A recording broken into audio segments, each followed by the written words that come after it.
thank you so much for joining us here at Spotlight. Please introduce yourself and tell us a little bit about what you do and the PMDD Project. Yeah, so I'm Phoebe. I am the founder of the PMDD Project, which is the UK's first and currently only charity to support people impacted by PMDD. Our mission is to support people directly and indirectly impacted. So as well as people who are directly impacted like myself, I've got PMDD. PMDD also impacts people like our loved ones, our friends, business leaders who need to understand how to support their workplace, as well as healthcare professionals who need to recognise PMDD as a chronic condition and as the serious condition that it is. So yeah, in a nutshell, that's who we are, and we are trying to achieve our mission in three ways, mainly three pillars. First one being raising awareness, the second one being providing support, and the third one is funding research and working with researchers to create breakthroughs in a condition that's been overlooked for far too long. Well, thank you so much. And I'm so sorry to hear that you're also struggling with PMDD. I know how debilitating from personal experience PMDD can be. So it's tremendously courageous of you to take action and to found this amazing charity like you did. So was there like a spark, like a moment where you were like, okay, it's enough. I need to do something about this? Yeah, I'd say so. So initially, I actually started the PMDD Project just as kind of a support platform on Instagram. And I did that because for years and years, I've had PMDD. I'd say probably about 10 years. It's hard to tell when, for most of those years, I didn't know what PMDD was. But yeah, for years and years, I've kind of been left in the dark, feeling really alone, really isolated by my symptoms and what I now know is my condition. And the reason for that is because a lot of my friends experienced periods and yet they weren't debilitated by it month in, month out. And I think that was what sort of, I knew something wasn't right. And so, yeah, for years, just felt a little bit isolated from it and just quite scared of the symptoms that I was experiencing each month. Everyone experiences PMDD differently, but I was experiencing, and this is quite common as well, the suicidal ideation, which is the extreme version of PMDD, and depression, anxiety, and it was impacting my job, it was impacting my relationships. And when I discovered what PMDD was, it was like, I always say it's like a light bulb moment for me, because I came across just a blog article that someone was writing about their own experience, and I read about their experience of PMDD and I just resonated with it so much. And it was just this moment of validation that that's what I've got. Oh, so it is a thing. There is something that I can put a name towards the symptoms that I'm experiencing every single month. So that feeling stuck with me. I decided to create the Instagram page initially just to raise awareness of PMDD. And I suppose in some ways it was also a way to share what I was going through without having to directly tell my friends what I was going through so that they could better understand me. And then from that, I realised the gaps in awareness, the need for a charity, that the research that was out there and the resources that were out there were massively science heavy and a little bit alienating and not the most accessible. I'm not a medical expert, and I was kind of freaked out often by Googling PMDD. And so I wanted to create a safe space where people can just turn to and yeah, just have their hand held virtually when they're going through it. I suppose we're still uncovering many gaps in awareness and support, particularly in the UK. And that's why we've got such a lot to do, but why it's so important for us to have founded to begin with. Wow. It's a really inspiring story. Thank you so much for sharing it. Well, like you mentioned, PMDD is actually still largely invisible, especially in the public kind of discourse. In your experience, what's the biggest misconception people have about it?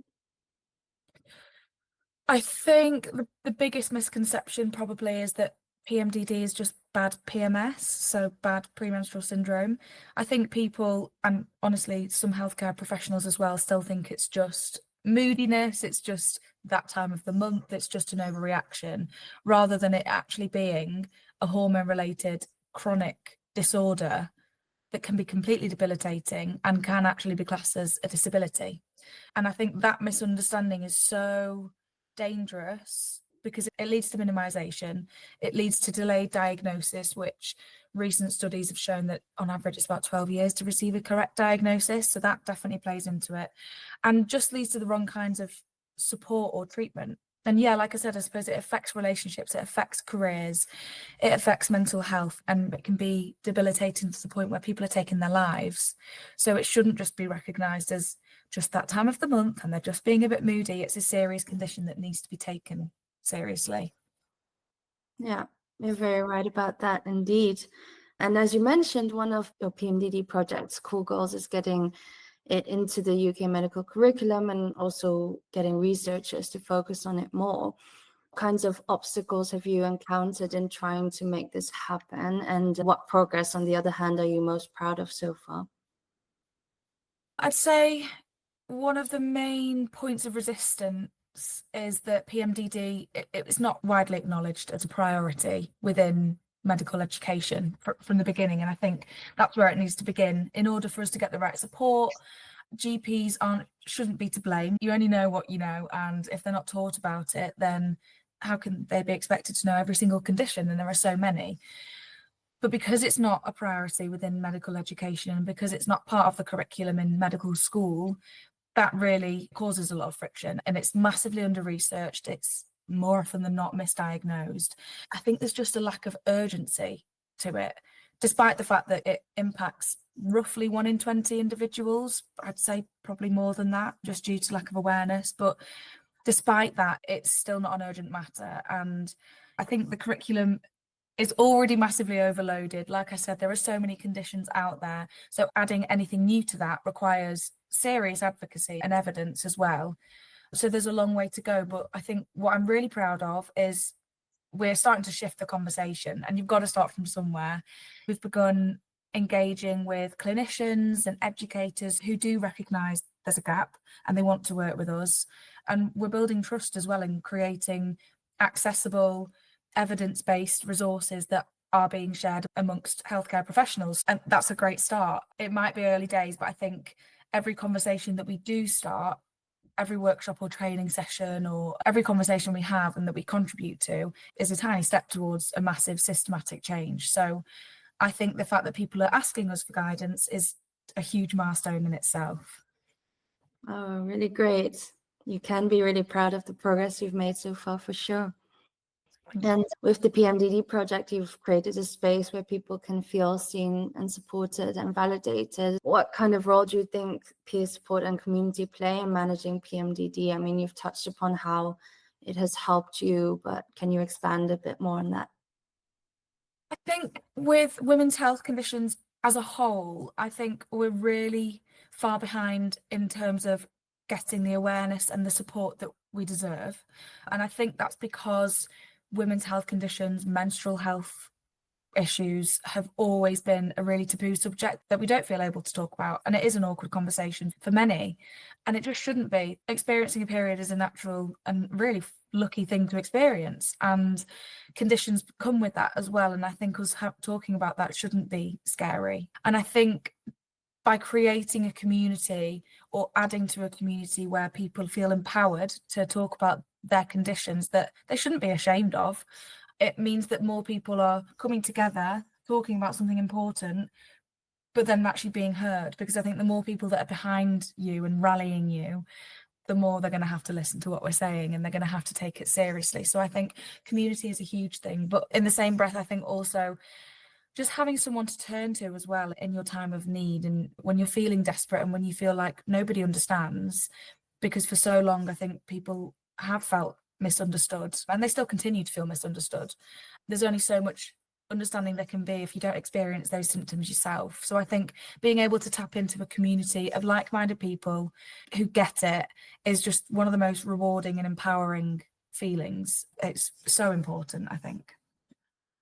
Great, thanks. The PMDD project is, as you mentioned, also about driving policy change, right? And if you could rewrite UK policy tomorrow, I mean, that would be amazing. What's the one change you'd make first for people living with PMDD? If I could rewrite UK policy tomorrow, well, the first thing I would do, I think, is make PMDD recognised and training mandatory across the healthcare system, I suppose, starting with GPs and frontline clinical education. As I've said, too many people are misdiagnosed or dismissed, and it actually just takes years just to get the right name for what you're experiencing. And that kind of delay can be life altering. When month in, month out, people are experiencing suicidal ideation, we don't have time to wait. So I think if we embed PMDD into both medical training and ongoing professional development, we can, I think, dramatically shorten the path to diagnosis and just the improvement of care from the very first appointment. But then I think beyond healthcare as well, whilst that's so important, I'd also push for PMDD to be recognised as a serious condition in workplaces. This is something I'm really passionate about because PMDD has always impacted my ability to work. The PMDD Project are currently working on creating a recognised PMDD specific business scheme / policy, just to help employers understand how it can impact performance and well-being, how to support their staff with it, and likewise to help employees know that they shouldn't be penalised for a condition they didn't ask for, and there is support out there. They just need to know where to find that support. So I think recognition is the first step in making change, and once it's seen as important at a policy level, support structures can follow across every part of society. And that's a really good one. I spoke to several other experts, and a few of them also mentioned the fact that it even goes further than PMDD, that if you even raise awareness of how much impact the menstrual cycle can have on so many different biological processes like sleep or nutrition or other mental health issues, then that would already change a lot of things. Like if you got GPs to, for example, even think of asking like, oh, is this maybe related to your menstrual cycle? That can already take you much further than we are at the moment. So some steps to be taken, but it seems so simple, doesn't it? It does, but there are so many sort of barriers in place. And I think because, like you just mentioned, there is sleep, there is nutrition, there's so many aspects. PMDD, like other conditions, is so complex. So it's just knowing where to start and ensuring that everyone's needs are being met. Yeah, so it's a lengthy process. Definitely. Yeah, I saw something coming by about the Self-Love Club. Can you tell us a little bit more about that initiative? Yeah, so Self-Love Club, we launched last year in Manchester. It was a fundraising / awareness campaign. And the point of Self-Love Club is to bring people together. We're really passionate about creating a community, and Self-Love Club is part of that. Bringing people together and allowing them to tap into their inner creativity. For me personally, and for many people within the PMDD community, being able to express my creativity and maybe tap into what makes me feel safe and comfortable and calm, whether that be yoga, Pilates, art, spoken poetry. There's so many different types of ways in which we can maybe express our feelings and emotions and calm ourselves. And I think that's quite a beautiful thing. I think something that should be recognised and celebrated. So Self-Love Club was all about that, really, just bringing people together and allowing them to be their unique selves and enjoy the benefits of art and creativity and the power that that can have on your own well-being. Really nice. It's so beautiful. I love it. What has surprised you most since launching the PMDD project? Like, what kind of reactions have you gotten? And even has it matched your expectations going into it? Yeah, I'd say what surprised me most is probably how many people are still reaching out saying, oh, wait, that's what I've got. I think even now with massively growing awareness, there are still so many people that have never heard of PMDD until they stumble across our page or they stumble across a blog piece or they see something on the television and suddenly everything just clicks.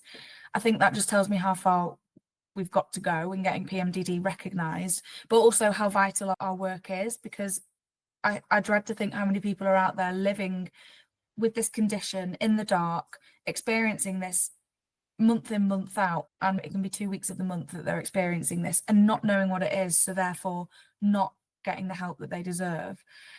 So I think that's been a huge surprise that people are still starting to hear of it for the first time. But I also didn't really expect the depth of connection within the community as well. I kind of thought yeah, we'd be raising awareness, and we are, but it's also become more of a support system, I think.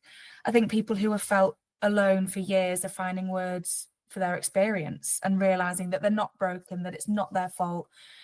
What they have is real, it's just undiagnosed. And that shift is huge, I say. And yeah, I've been surprised by how much it's changed me as well, to be honest. It's not always easy, but seeing the impact and having somebody reach out and say, you've helped me to get a diagnosis, or just I feel heard, is everything. It's just reminded me kind of why we started and why we keep going.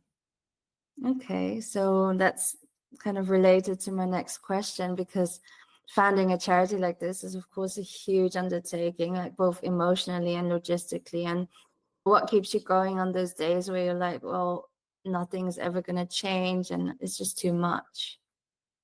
Yeah, so probably linking back to the last answer, I think it's the community. I think on the hardest days, and it can be really hard, one, having PMDD and running this, but also when the system does feel really slow and it's exhausting and it's overwhelming, I think is the key thing. Like we mentioned before, there's so many things we want to do and there's so many needs that need to be met, and it's just finding the time and ensuring that we're covering all bases. So I think what keeps me going from that is just the messages from people saying, I feel seen, or I used your resources at the GP appointment and it's got me to the next step. Those moments are everything. I think they remind me that even if big changes take a while, we're already making a real difference in people's lives right now. And I think I set up the PMDD project initially as I said to myself, if I can help one person, then I'm happy. We've got to take it step by step. And I suppose it also helps to sort of zoom out as well and remember why I started it in the first place. Like, I know what it's like to live with PMDD, to not have the answers, to feel in the dark with it, and to feel like you're falling apart once a month and that no one understands and you're broken. And I don't want anyone to ever feel that way. So that purpose, yeah, keeps the fire lit, I suppose. Oh, that's really lovely. And in terms of your PMDD, how has that changed for you since launching the PMDD project? Are you finding it easier to manage nowadays? Yeah, I'd say there's battles. It definitely depends on any external factors, I think, because I have a full-time job alongside this as well, and life can life sometimes. And I think some things can get in the way, and that can definitely intensify my symptoms. But I think since starting the PMDD project, or since hearing about PMDD full stop, I've really been able to look into myself and how PMDD impacts me.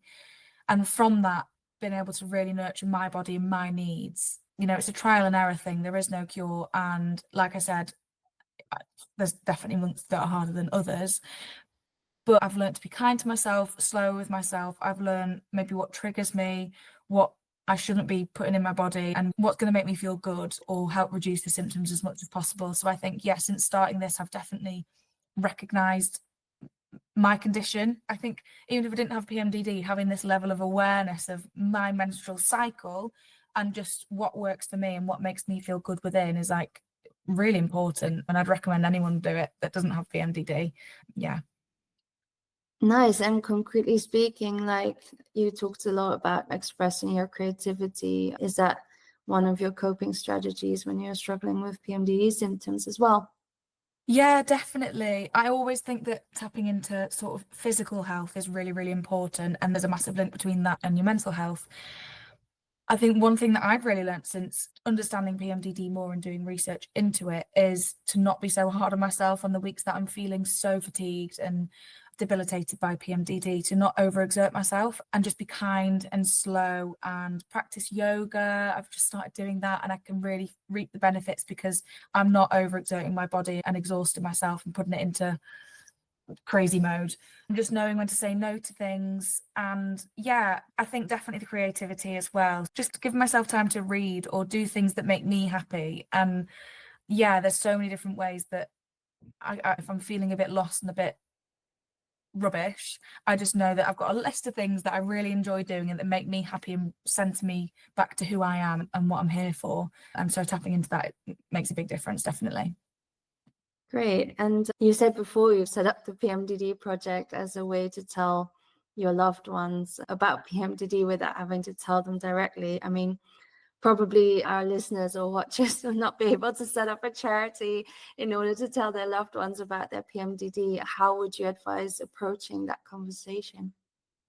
So I think it's always a tricky conversation to have. And I think the reason for that is because, I mean, there's many different reasons, and touching on the taboo subject of menstrual health, as I mentioned before. But I think in two ways. So when you're in the luteal phase, which is the phase when you experience the PMDD symptoms, it's really hard to express how you're feeling for some people. Some people find it really difficult to navigate that conversation because they feel so overwhelmed. They have no energy to have that kind of conversation in the first place. It's in so many ways really difficult to express how you're feeling. And there's a lot of shame with PMDD, which there shouldn't be, but there is.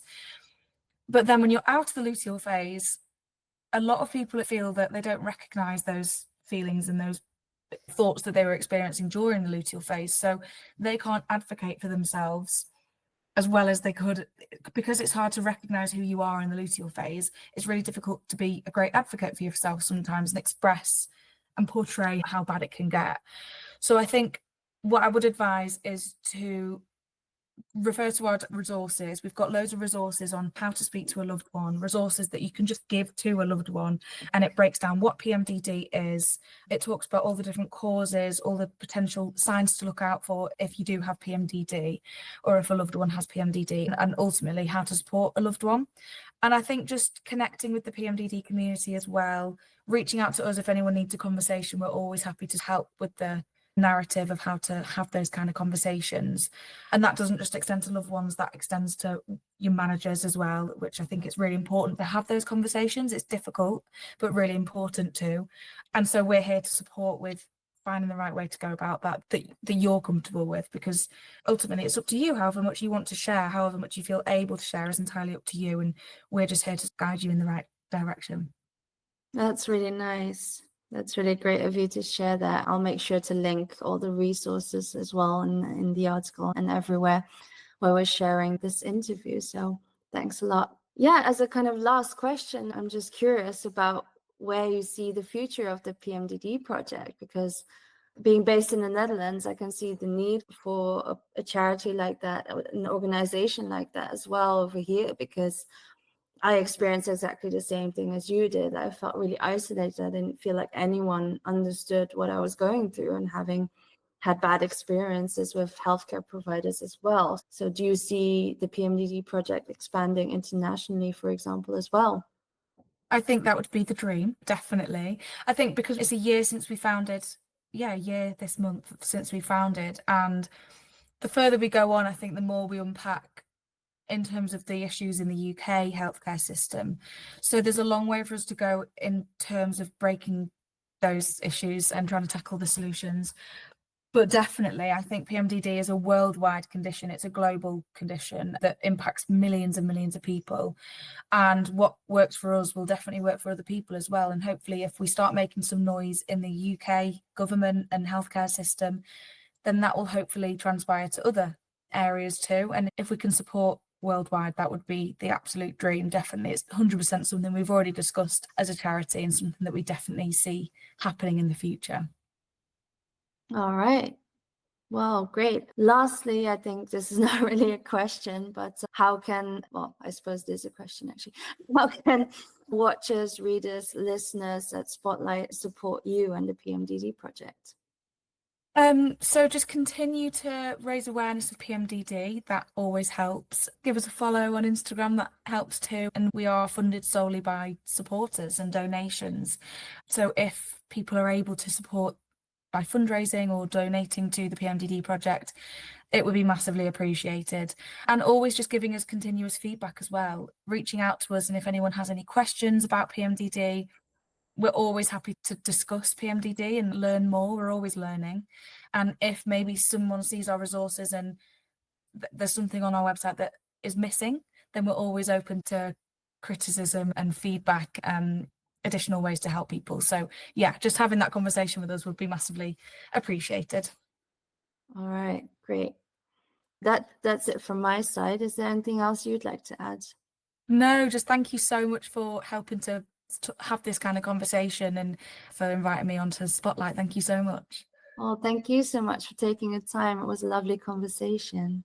You too. Thank you so much. Thank you. Bye.